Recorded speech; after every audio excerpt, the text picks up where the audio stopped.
ఎహే అసలు మన ఊర్లలోనొల్లా వానకాలం అత్తే చాలు రోజు కాకుండా దినం తప్పి దినమో వారానికి 2-3 మట్లను చేపల కూర బరాబర్ ఉంటుందోళ్ళ. అంతెందుకు మా ఇంట్లోనైతే ఇవాళ కూడా చేపలేనోళ్ళ కుర్రమట్ట చేపలట. మా అన్న మొన్ననంగా పని పాటించి పెట్టి చెర్ల పొంట వాగుల పొంట తిరుక్కుంటా చేపల షికారు చేస్తాండు. రోజు చేపలు పట్టుకొస్తాండు. ఒకరోజు ఫ్రై, ఒకరోజు పులుసు, ఇంకో రోజు చేపల బిర్యానీ. గిట్లా నడుస్తుంది కథ. అయినా ఇంకోడవల చేపలు వాటికి మంచిగా పసుపు కారం కలిపి ఫ్రిడ్జ్లో దాచిందట మా అమ్మ. రేపు ఏం స్పెషల్ చేస్తుందో మరి. మా ఇంట్లోనే కాదు మన తెలంగాణలో ప్రతి ఊర్లే ఇప్పుడు గిదే కథ నడుతుంది. అగో గి అన్నలను చూడుర్రి, లెక్క పెడదాం.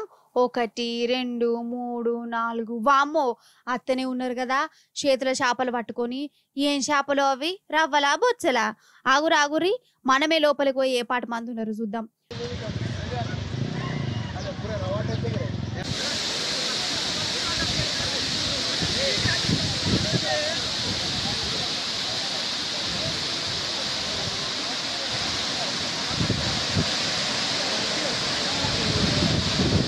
వామ్ము అగ చూసిరా చెరువు కట్టగాడ చేపల జాతరనే నడుతుంది కదా.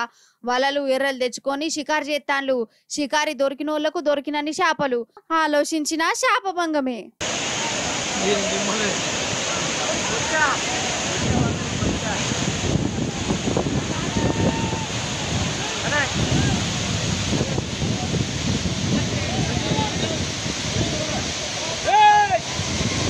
అయితే ఇది ఆదిలాబాద్ జిల్లా బోతులనుల్ల కరత్వాడ ప్రాజెక్టు నీళ్లతోని గిట్లా కలకలలాడుతుంది.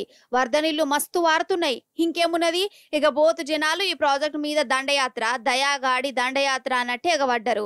వలలు గిలలు తెచ్చుకొని చెర్ల దిగి చేపలు పట్టి ఎగరం పెట్టిరు. ఆగ చూడవు ఒక్కొక్కరు తండ్లాట.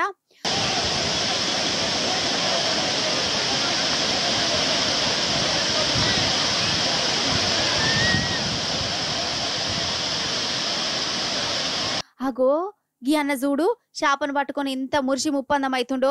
గీ అన్నకు 2 దొరికినట్టున్నాయి. ఏం చేపనే అది? గీనైతే ఫోటోలకు పోజులు ఇస్తున్నాడు కదా. ఇవాళ ఈ చేప నా కడుపుల వరుడే కావాలన్నట్టు చూస్తాండు. మొత్తానికి బోతు జనాలకు 4-5 రోజుల దాకా కూరల మీద రంది లేనట్టున్నది పో. ఎవరింటే చూడు కమ్మటి చేపల కూరనే ఉంటది కదా.